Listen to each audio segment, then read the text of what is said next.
Okay, so we designed a tumbler that we sold and partnered with the Florida Disaster Fund to be able to raise funds to help the victims of Hurricane Ian. That's so awesome. Internally, we actually also had a fund with our employees, and our employees actually put money into a fund to help the employees that were also hurt by Hurricane Ian, which I thought was a great thing that we did.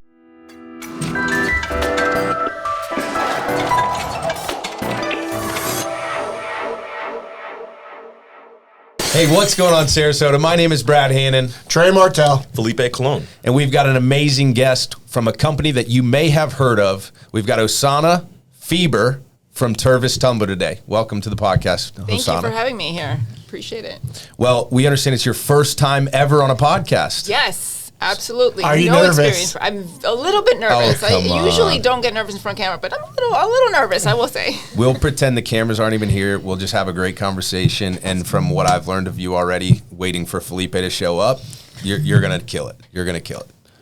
Do you have something to say, Felipe? 3:31. All right. Oh, okay. Well, we were here at 3, We're so. exposing some It's truths here. earnings seasons, Brad. You know, I have to kind of be working Yeah. sometimes. Oh, I hear you. I hear you. Okay. Anyways, we're here for you and Tervis Tumbler. Everybody that's watching this podcast has probably heard of Tervis, but we understand that Tervis is kind of a family founded company, and you're not part of the family. Is that correct? That's correct. So Tervis is a 77-year-old company that's been around since 1946. They started with the insulated Tervis tumbler, the smaller tumbler, back when people used to drink drinks in a much smaller Hey, cup. I still have like 10 of those at the house. Yeah, I mean they're a classic, and Tervis itself is a classic brand. So it started in 1946 in Detroit, but was brought over to Florida by the Donnelly family. So it's been here ever since. So we're headquartered in Sarasota, and very proud to be. Now, can you tell us about the Tervis tumbler, the original design, what it separated it from the competition, and why it became so popular? So the original one was the first insulated drinkware. So before that, there was not. There was a single wall, which always sweat. So when you put it on your table or you put it outside on the patio or in your boat, whatever, it sweated, right? So that was what made it really different, is the non-sweating properties of it, right? So what made it even more popular afterwards is that because it was insulated, it had 2 walls, which meant that you could decorate it, and so Right. that took off, and obviously So made when it it so you can personalize started, they weren't decorated. The first tumblers were not. They were clear. Mm-hmm. What I love about Tervis is you go into those houses sometimes, right? And like people will have, instead of like fine china, well, maybe they have fine china somewhere, but they have you have your regular cups for like, you know, when you have nice guests over a formal event, and then you've got like your whole cabinet full of Tervis, and that happens so often around here. You see that So everywhere. often, Florida, very, very, very often. So you have the whole cupboards of Tervis tumblers. Now, I grew up in Sarasota, Florida, so Very rare. I've known of Tervis my whole life. Is it as popular in other states, or is Florida kind of the epicenter? All right, so I do have a little story for that. I grew up in South Florida, where Tervis is actually not as popular, right? So it's South Florida, growing up in the 70s, 80s, and 90s, it was more international than it was kind of a Florida city. So I always say in Florida, you have to go north to go south, right? Yeah. So you get real Florida feel when you get to like Central Florida. It's very popular here. It's popular in most of Florida. But coming from Miami area to North Carolina is where I was introduced to Tervis. So right. On the beach, on the coast side. So yes, it is so popular in all of the like southern states. So the Carolinas, Georgia, Tennessee, like even Texas, like that's where the brand like really stands out. Yeah. It has a strong tie to like the boating community, would you say? Boating community, the golfing community, the outdoors, like on your patio, poolside. It has all of the properties and, the aesthetics that looks really nice when you're serving a table. So I'm interested in, when I, like growing up here, born and raised, we Tervis, we knew it was like in Venice or kind of that Osprey area. And so I always, in my mind as a young kid growing up, pictured Tervis was like, a mom and pop store. And it just kind of was a brand that took off. And, as it took off, they scaled. But was it always in the cards for it to be a big business in an industry, or was it truly started as a mom and pop? I mean, there's probably some sort of in between, but. Right. So I don't know that originally it was envisioned to be like a national brand. I can tell you that the family that took it over definitely had the vision for it to grow and scale. That's why they partnered with bigger retailers like the Bed Bath & Beyond of the times, and that's what took it to scale. But originally it was a mom and pop, sold out of their cars and sold out of like the back of their trucks, like stuff like that. I've heard various stories, and which were actually very cool, of how they brought the brand up, and especially in the local area. And so it was sold on a smaller scale, and it was the Donnellys that started it. Okay. Yes, they brought it to Florida. Who partnered to kind of help to scale that? Who was that?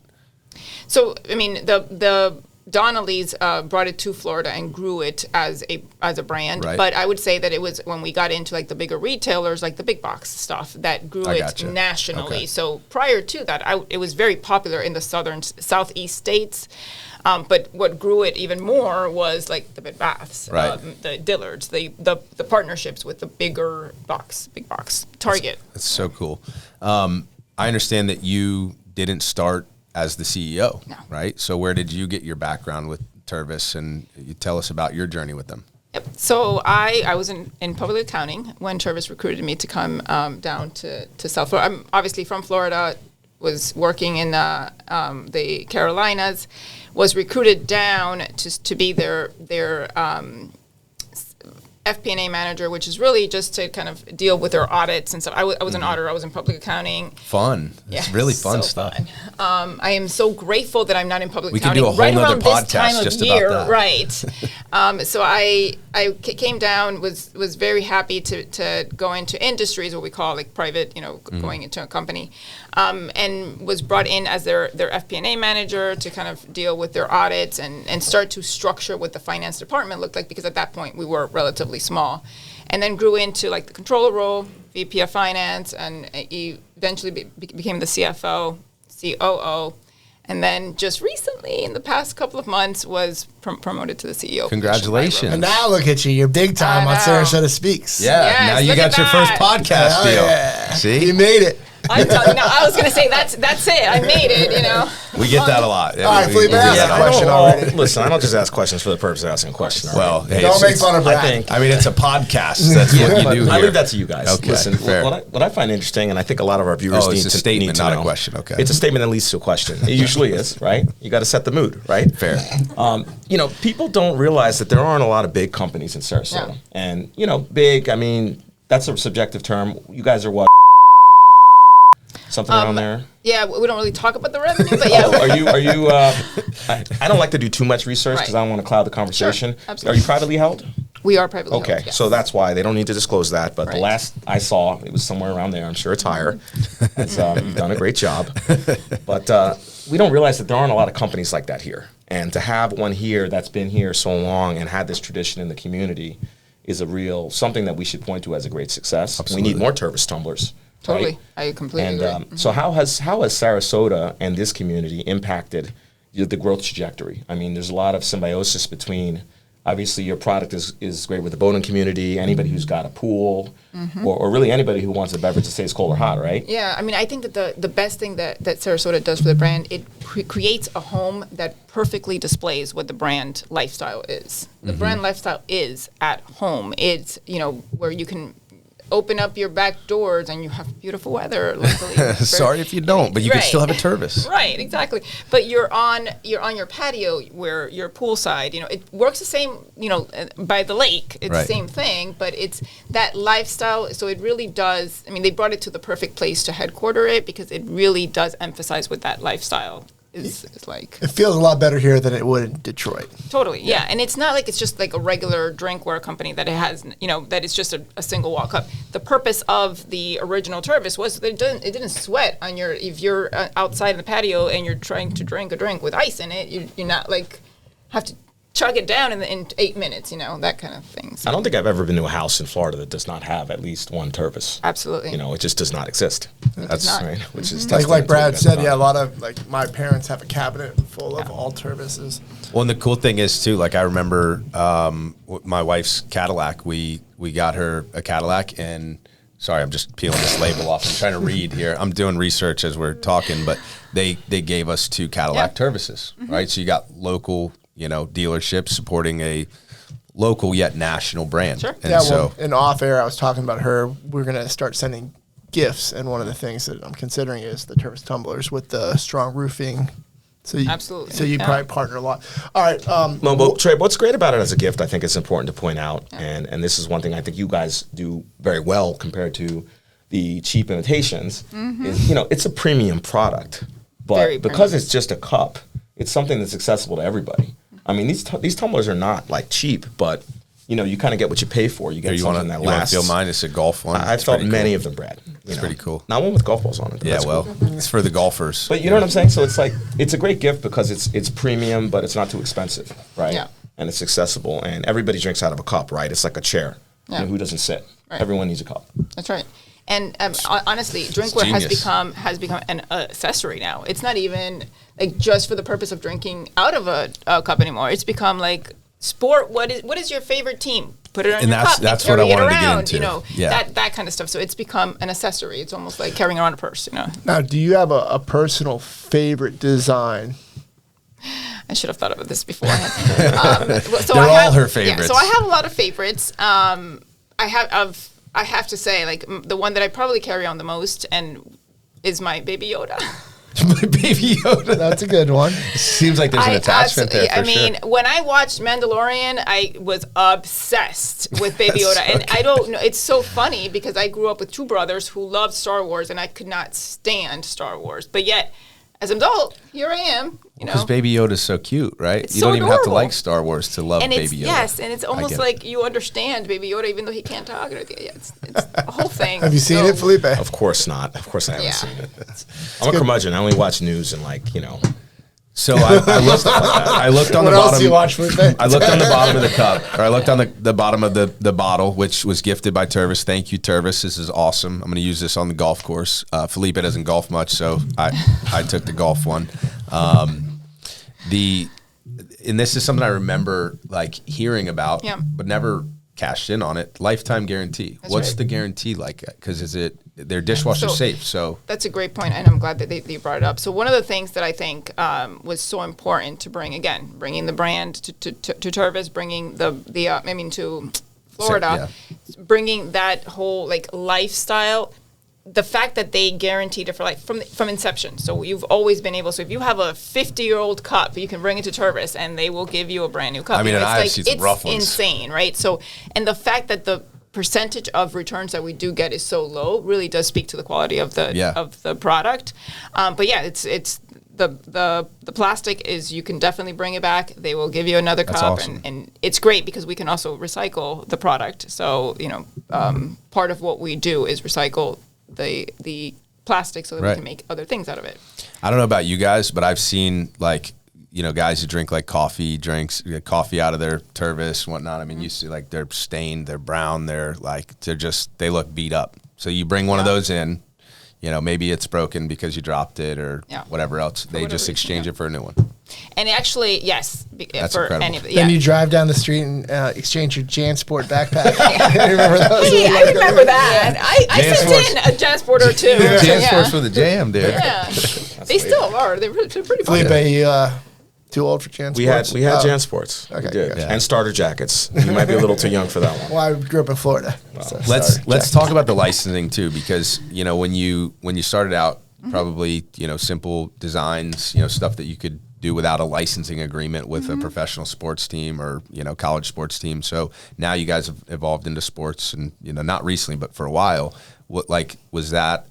You maybe weren't CEO then, but you probably have some idea of when that happened and how difficult or easy that was. Did they reach out to you guys? Was that you guys, you know, partnering with them? How'd that look? So a couple of things that you said in that, one is that when we first started, the decoration that was put into the cups were the emblems, really. So I don't know if you know what those are, and I don't know that I brought any that were emblems, but it's like it's a patch. It was right? a patch, right? Like you would it's iron like, on your shirt. Yeah, exactly.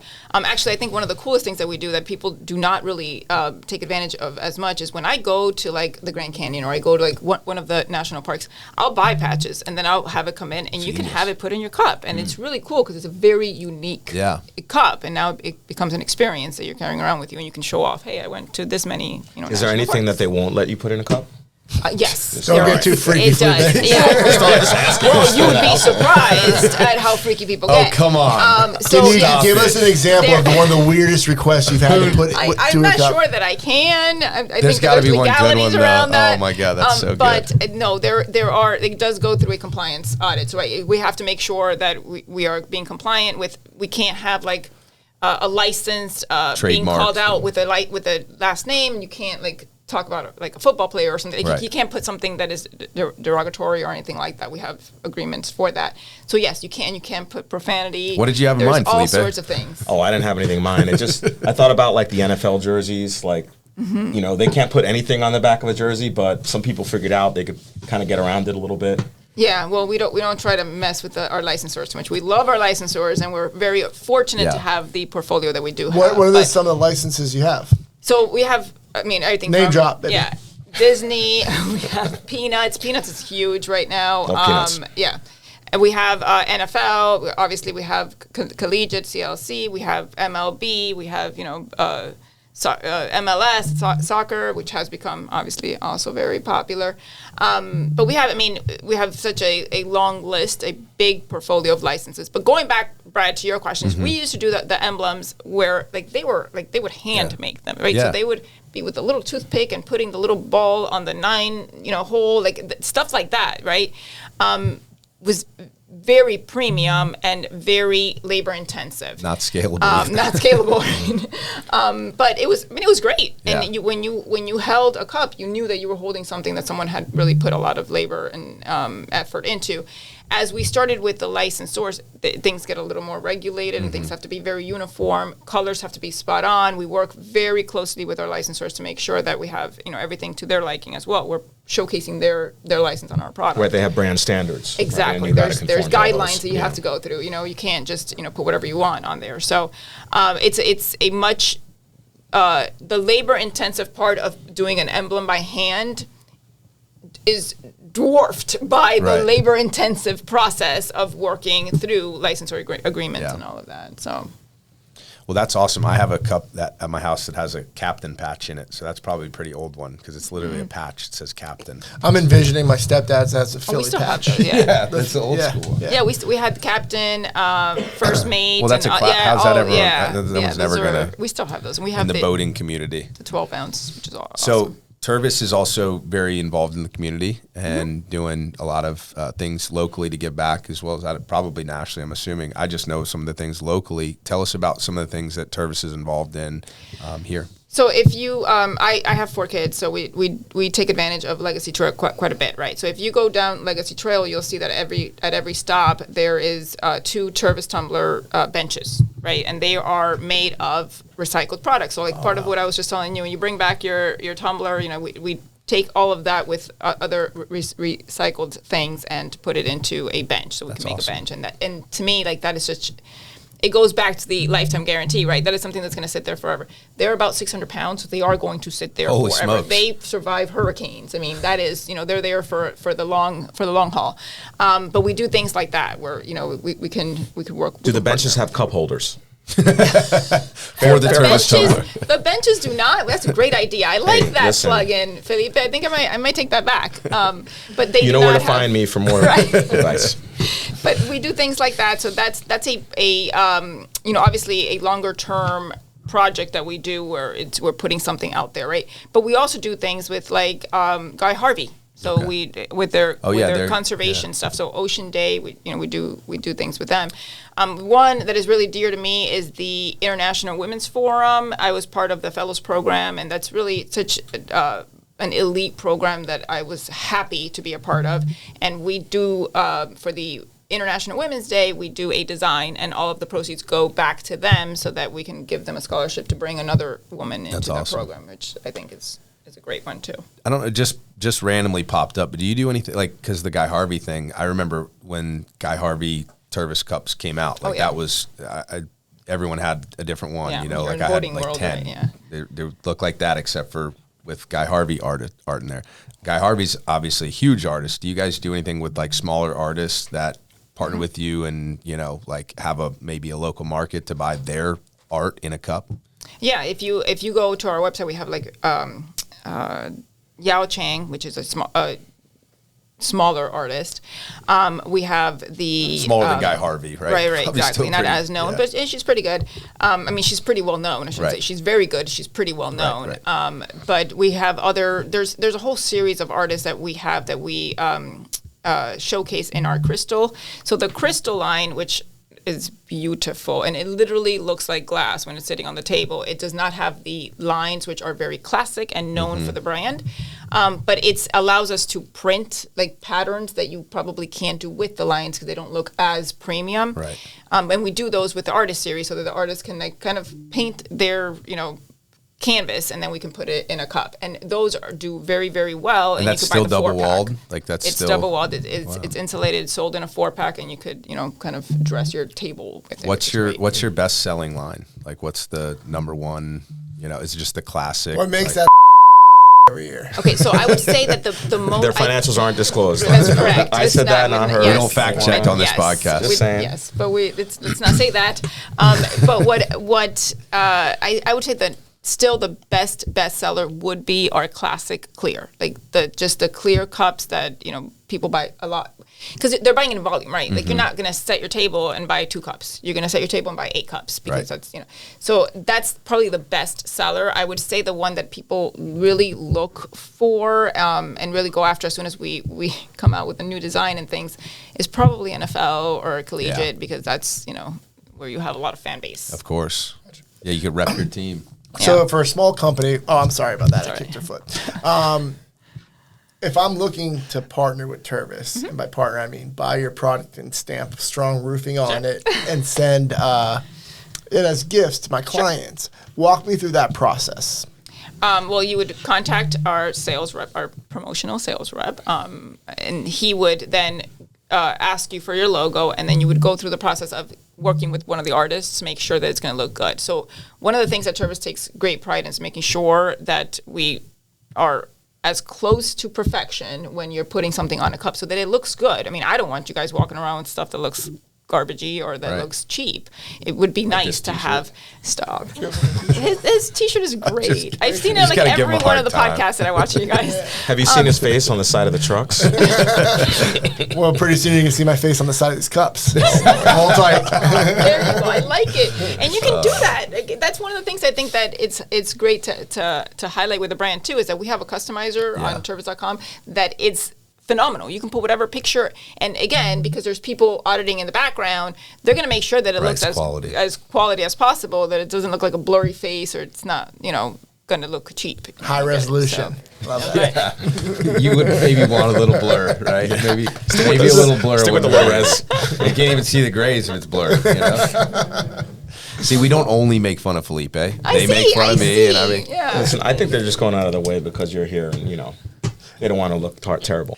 Hey, listen, we're having a great time getting to know Hosana from Tervis Tumbler. If you'd like to get to know her a little bit more, tune in for Rapid Fire Questions. Hi, Hosana Fieber, CEO of Tervis Tumbler, and this is Rapid Fire.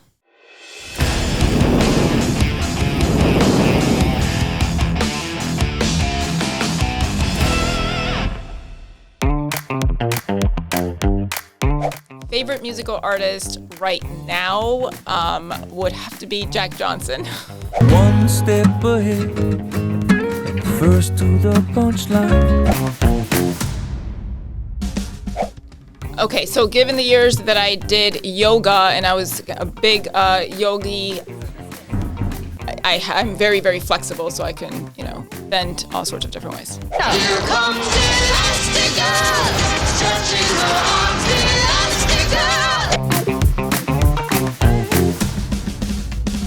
So it depends on the day or the time of day. So definitely coffee is always my first drink of the day, and that is usually comes from a fresh French press. Sugar, no cream. As the day goes on, my preference goes to the adult beverages, and it's usually a rum and coke. Yeah, so I've seen it all sorts of different places, but I guess the place that I saw it and I was most excited to see it was when it showed up on The Big Bang Theory. All started with a big bang. somebody asked this question. I would say it's my go-to would be Sweet Caroline. Good times never seem so good.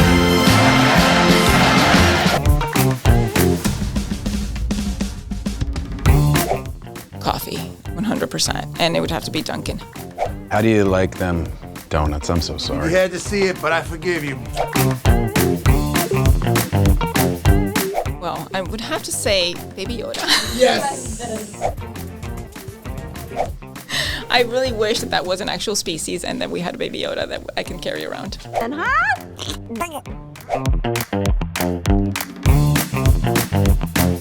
Mykonos, Greece, 100%, hands down. Well, I used to attend a lot of the UFC fights, and I attended the Iceman versus Tito Ortiz, and I met Tito, and I thought that was...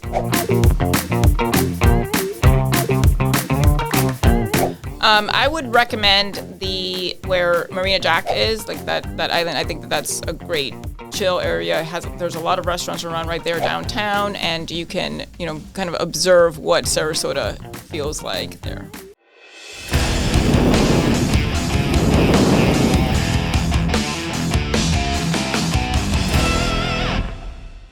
Okay, so Morgan, our social media manager, and my fiance. Hey, congratulations. Have we even announced it on the podcast yet? Oh, there you go. Congratulations to you, Morgan. We love you. Anyway, so Morgan had a question that she wanted to chime in. You guys did a lot for Hurricane Ian Relief Fund. Do you want to walk us through that? Okay, so we designed a tumbler that we sold and partnered with the Florida Disaster Fund to be able to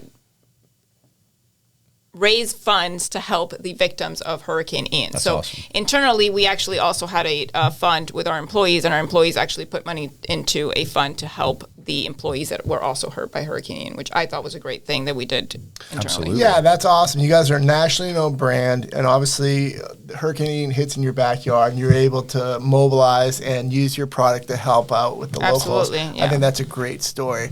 What do you got, Felipe? How many employees does Tervis have currently? Currently, we have a little over 200. Wow. And so that's got to be one of the largest employers in our community for sure.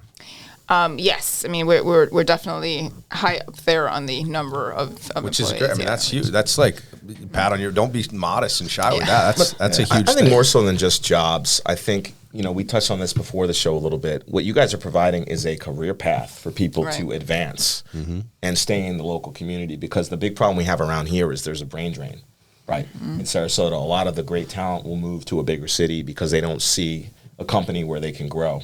Can you talk a little bit about how you can grow Tervis? So, Well, and your personal experience as well. Exactly. Well, yeah, that's a great point, absolutely. Trey. I mean, they had to go out and recruit for my role, right? Like it wasn't available because there was not that talent. I came from Charlotte. In Charlotte, there was a million of me, right? So like that's a perfect example. No, there was only one of you in Charlotte still. Yeah, there you go. There's You're only one of you absolutely wherever you go. That's right. But there was a much larger talent pool to draw Right. from. Here there wasn't, so they had to go out and find someone that was going to be able to fill that role because of what you just said. It's so rare to have people that grew up in Sarasota stay in Sarasota.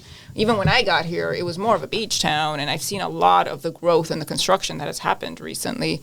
But we stay, pretty close to like the high schools and like the kids that are growing up, so that they know, hey, there's something to come back to if you do go away for college, because recognizing that there's not probably the colleges here that Right. they might want to go to, which there's great schools around the area, but they may not be in Sarasota. Right. They're not Florida State. Go Knowles. Right, go knows. There we go. I got it out of it. So if we did that more often, like we can at least draw them back to the area. So you guys offer some entry-level positions for recent college grads.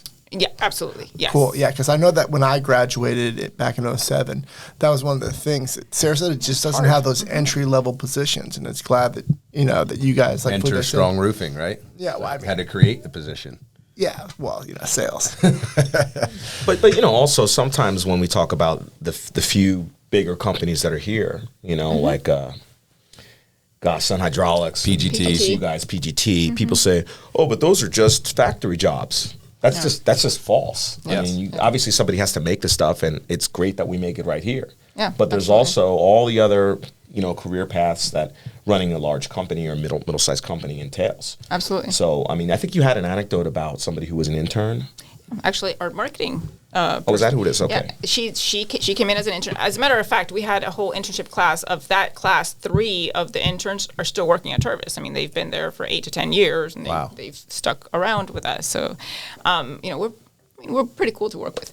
But yeah, she is a perfect example where she has grown so much in her career, and she did it through coming in as an intern. But a lot of those interns actually came from other states. So we brought them here, and then we kept them, and now they live here. But I feel like that was more common, and why you don't find as many young professionals that are Sarasotians, like as you guys are. Right.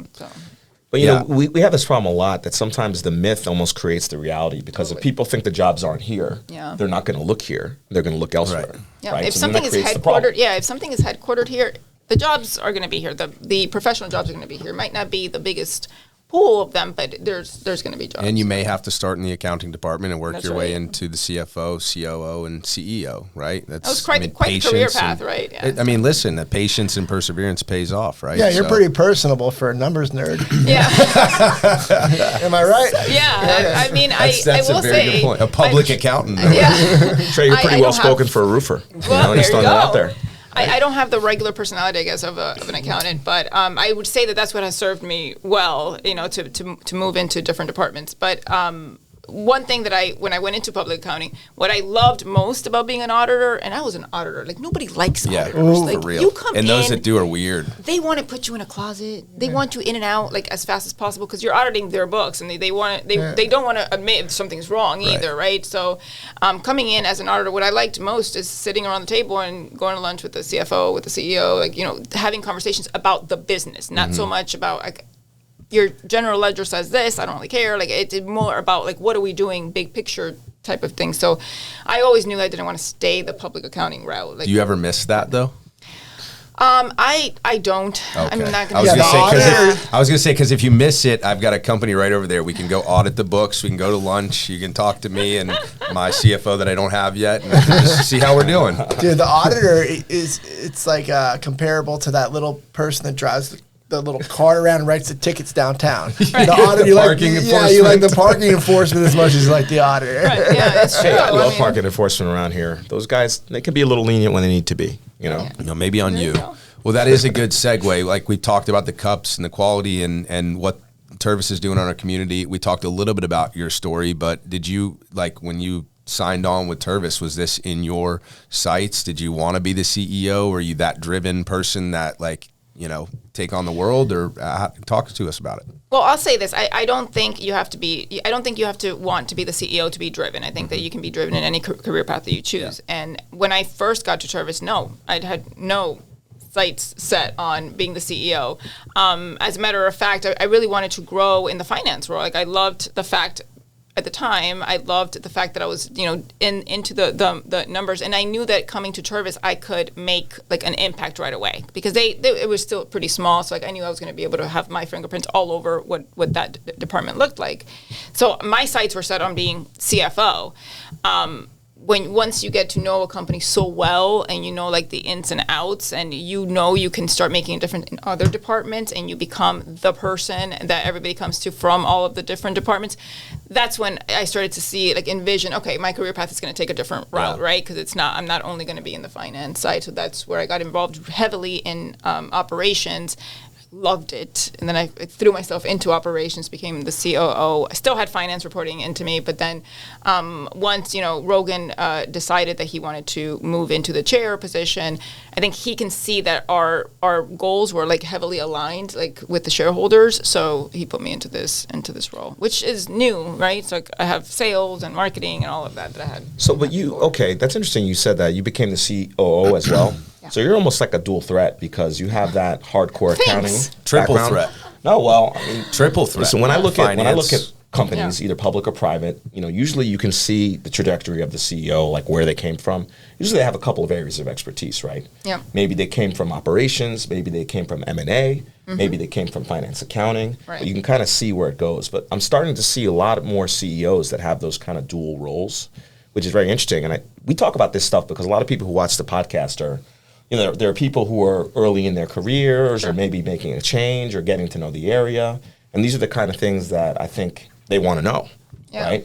But there's not like one set way to do it. There's lots of different ways to skin a cat, pardon the phrase. Yeah, I agree. And I think that it's so much more relevant today than it would have been 20 years ago. Like, I think that before you had almost defined career paths and you were developed to be into those, you know, Right, career forever paths. and ever. Where now you're allowed a little more flexibility because if all these, you know, teams that are collaborative teams allow you to showcase if you're good in something else, that it's not just the area that you're in. So I think that's also employers getting smarter with, Absolutely, you know, like yes, allowing, hey, 100%. this person's in finance, but if they can help with operations because they have that brain or that mindset, why wouldn't we use that? You know? Absolutely. It's also a little easier in a private company, right? Because you guys can do whatever works. Right. And you're not chasing this quarterly theoretical number that people need to see. Absolutely. I think in a public company, it's a little bit different because you have to have specializations because you're speaking to numbers, you know, that are publicized, and you have to have almost credentials that follow. You don't want to have like a lift situation, you mean? Oh my goodness. I heard about that in another podcast, actually. What would you do? What happened with Lyft? What? Oh my God, you don't know this? Well, this is inside baseball stuff, man. Oh my, Like, this I'm is surprised business. you heard about This this. is what do you mean? I was on a mentorship call where that was like how we like opened the call was, hey, what would you guys do as CEOs and founders? What would you guys do in this scenario? That's right. interesting. So they reported, was it 500 basis points or 100 basis points? They reported, long story short, they reported their financials like completely inaccurate on a public. Missing 1 0, yeah. Yeah, Yeah, they missed a zero. So it was Missed like a zero. 500 times rather than Whoopsies. whatever it was. So Yeah. instead of like growth by, 5%, it was 50. 500 or 50% or whatever. Bye. And their stock went through the roof, and they had to then come back and say, hey, we made a mistake, we made an error. And like, what do you do in that position? And I want to flip that question to you as the great. new CEO. What do you, it's not as hard. I mean, it's not as hard of a Felipe. question. What do you do if you're the CEO and that happens? Well, you have to own it. I mean, I think that what the CFO did was perfect. He came out, owned it, and said, this was an error. The worst thing that you can do is, kind of, keep it to yourself and come out with the next quarter and think say, it's oh, hey, illegal if by you the do that way, too. Yeah, illegal. totally legal if you're a publicly held company. Yeah. But you have to own it immediately and say, hey, this is what happened. So their stock definitely It bounced back though. It did because I think that it bounced back partially because they got in front of it so quickly and no one had to call them out on it. So I think that's what you do. And because their earnings report wasn't really all that bad, even Even with without the the missing zero. mistake, right? Like it was great with the Yeah. with the added zero. Without the added zero, it was still To give you the market So- answer, it also happened after hours. So after hours is not always indicative of the real market. Right. So you can have those kinds of crazy moves. There you go. I want to ask you a question that may be hard for you to answer, but I want you to answer it because you don't get a chance to do this very often, I'm sure. But toot your own horn and tell us about maybe the you talked about impact with Tervis, right? And it's very interesting you bring up that because we just recently recruited somebody that's relocating to work at my Medicare agency, and that she had a big job offer with probably twice as much salary with a large corporation and my offer, and she said, I just want to work with a company that I can make an impact at, right? Like the money will come, and that's really cool and mature of her. But you made that impact. So what? Toot your own horn and tell us about maybe the biggest, the biggest success you've had at Tervis Tumbler. Oh wow, that's. Or just one of the many, So I'm really bad at tuning my own horn. That's I know. I said it was gonna be hard for you. I can tell. It's not. I'll step doesn't in come for you. natural. It was that time she got on Sarasota SpeaX Podcast. It does not come natural. But I will say that I think that one of the biggest things that I've been able to contribute is that I come in from a kind of a strategic mindset every single time. So I think bigger than what's happening today so that I can plan like ahead. So it's not like, okay, well, what do we need in the next 2 weeks? But it's like, what is going to happen in the next 2 years? And now let's try to react to what's happening here so that we can still focus on that, right? So like, I would say one of the biggest things that we've done is that we did outsource some of our manufacturing, and that actually was extremely helpful to Tervis because then we can focus more on the brand and the innovation and the new products rather than focusing on the manufacturing piece of it, which we were able to do it in such a way that we partnered with another company that took the majority of our employees. Like, it didn't really affect in a negative light, but it only helped both companies. And you kind of led through that. Yeah. That Well, decision I was and the process. CEO at that time. So Okay. yes, Spearheaded. spearheaded. There you go. Well, that's awesome, and It I was a could tell. multi-year project, Listen, I could yeah. tell that tooting your own horn and bragging about yourself is not something that you do not something every day, and accountants that's a do good good thing. w- That's well a good either, thing. so. But Brad wishes someone would ask him to toot his own horn. I wouldn't know what to say. Brad, this I would, might be hard for you, but I would Such a clam modest up. I man, wouldn't know yes. what to say. I mean, I really wouldn't. I would be. all right, Brad, it's about that time. Tominator Law wants to know, what are your thoughts on roundabouts in Sarasota? man. Do you love them So- or do you hate them? Okay, so as a parent who is teaching her 15-year-old daughter how to drive boy. currently and just saw her life flash before her eyes in a roundabout about a week and a half ago, I don't hate them. I think that they are good for the traffic. I think that there's a purpose that roundabouts serve, and it does help with the congestion. We can appreciate that, right? What I do think is that when I don't think people know how to drive the roundabouts, and that's a problem.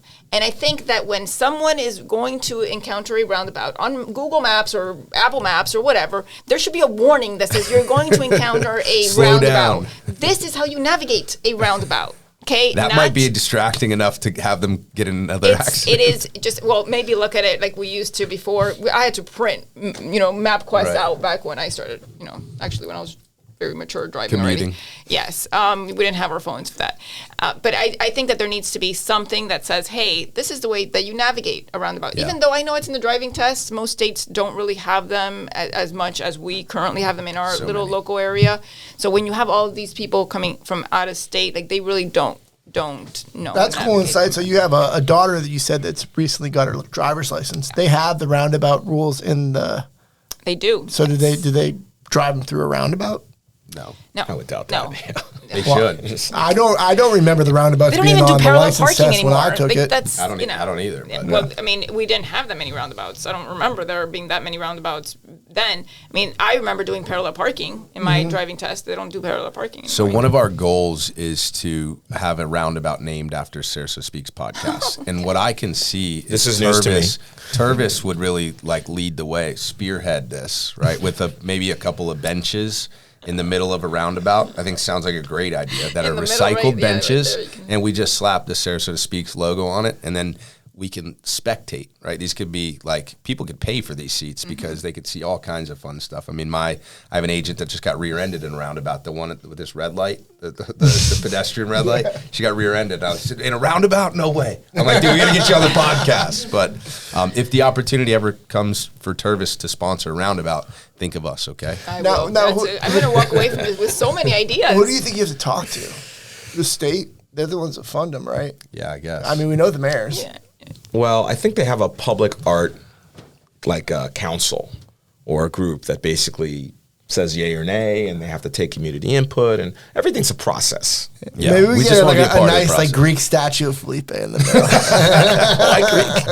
No, I like the bench idea actually, Brad. But you know what we could do? We could rent those seats out to personal injury attorneys in the area. Yeah. Yeah, You know. there you go. Just sit here and wait. You'll get Hey, business. We are going to have to do some Sarasota SpeaX Tervis stuff, though, for sure. Our I think that's a good our idea. branding in there for our launch party. When we have the launch party, the grand unveil, the new studio. Stay tuned for that. That's going to be sweet. But I think we got another question for Felipe. I usually ask this one. That's true. That's why I wasn't going to leave. He was going to get. He was like, wait, I usually. But you know what? I'm going to deviate from that because I also, you're diva. You're not from this area originally. You're from South Florida, but you've been in Sarasota how long now? 15 years. 15 years. So you've been here a long time. So you must have some ideas. Have any favorite spots to go with your family? Favorite restaurants? Favorite beaches? Anything like that? So, of course, I'm very Like, where does a biased to CEO say- hang out? You know? Right, yeah. Where we go? Well, so we are a family of 6. So it's my husband and we have 4 kids. And we appreciate the outdoors because anything that we do that is, we do a lot of travel, but anything that we do that is all of us in the car together, or if it's like a long ride, it's very loud, so the outdoors What is are the perfect. ages? Yes. What are the So ages? it's 17, 15, 10, and 8. Oh yeah. So anything you can do to get the kids away from the phone. From the phones. Yeah. From the phones, from any of that, kind of distraction. So we, like I said, bike rides, Legacy Trail, we do that quite a bit. We do a lot of beach. Siesta Key, I live on the Key, so Siesta Key is like obviously my favorite beach. I'm kind of biased to say that, right? But it is a beautiful beach, the sand. Which access? Oh, that's a good question. I feel like everyone on the Key has an access. Felipe, you have great questions. I don't like the main access. Am I allowed to say that? Yeah, of course. Just because the parking. Of course. That's for the CEOs birds anyway. never go to the main access. So, You don't have to disclose it if it's like a She private goes to the spot, CEO right? side of Siesta Key Beach. You know the side. You don't know the I do- side? I do not. There's I less, don't. yes. So we have a golf cart and we take the golf cart to one of the Oh, okay. smaller That's accesses because that's easy, and and the kids can also take the golf cart. We want to be in the pool. They can take the golf cart. The older ones. So they can be key rats. They can run around the they can key do some- freely in the golf cart. So That's fun. it is We really just call our kids rats. We prefer mice when they're children. It's a right? term that I Team learned mice. about from Key Biscayne, if you know where that is. Yeah, One of my buddies grew up absolutely. there. Yeah. He calls all his friends their key rats. Yeah, They just that's right. run around the All right, island. so They run around since the island. since Felipe, oh, go ahead. No, Well, I sorry. won't cut so you the, off. the I can other cut thing him that I off. would say is like we do the local museums like the Ringling. We love Oh, that yes. because it's so easy to go with the kids. And again, Did you see we had? What was her name from Marie Selby Botanical Gardens? Oh yes, Jennifer Romanecki. There you go. I thought that was the last name that you were going to say. Yes. Was the hardest. Yes. I love Jennifer. Yes. So yes, Selby Gardens is my actually. I'm Hispanic, obviously. So my daughter just had her quinceañera, which is her 15th birthday party at Selby Gardens. Oh, that's awesome. So yeah, it was beautiful. But Selby Garden, Sarasota Art Museum, Ringling, like all of the like usual. We're so lucky to live in a city where you can just do so much outside, right? So. Do you walk the Ringling Bridge ever? Yes. That's great. It is. We just took the kids, walked the Ringling Bridge, then played on the park for like 40 minutes. It's phenomenal. It is. I'm going to steal Felipe's thunder here. Since you deviated, I did I'm going to deviate. go ahead and tee this one up for you. So we always like to, our guests obviously introduce us to other guests that maybe Sarasota needs to hear from or should hear from. And these are not always well-known people, but maybe somebody that should be well-known or should, tell their story or their company's story. Who do you know that Sarasota needs to hear from? So this is going to probably be a little of an odd one, but I think we have been working a lot with home builders. There's so many homes being built in the Sarasota area, right? So we've been working quite a bit with home builders just because of we're trying to the at-home strategy, right? Of making sure that we show up in the home again. So getting perspectives on the homes. We've been working with this company called Lee Witherington. Lee Worthington? Yeah, and the CEO, David Hunningham, I think that he has a really cool perspective of Sarasota and what local businesses are like. Also, what is bringing people here. I think the perspective from the home builders to hear, what are the... Absolutely. Why are we building these huge monstrosities? But they're beautiful That's homes, not an right? odd one at all. That's But- probably the most strategic one. You Right. I talked think it's earlier about cool. how you're Yeah. strategic. That was very That's- strategic. Lee Wetherington's committed to coming on the podcast. We just need to get him a date. There you go. Awesome, Look at that. good. You see, I He think was a that's big good one. sponsor of Boys and Girls Club. Yeah, growing up, so that's where well, we know him from. He's very supportive of all of the local stuff, so I think that would be a good one. Okay, well, that one's already used up. Now you're All going to right. go. Give us a bonus. So another one that I think that because Sarasota is so big into philanthropy is like a big. Yeah. I don't know if you guys have reached out to Terry Hansen over at the Bransick Foundation, but she's another one that would be a really cool one perspective of what's going on in the area because we're seeing so much. I love it. You guys familiar with that foundation?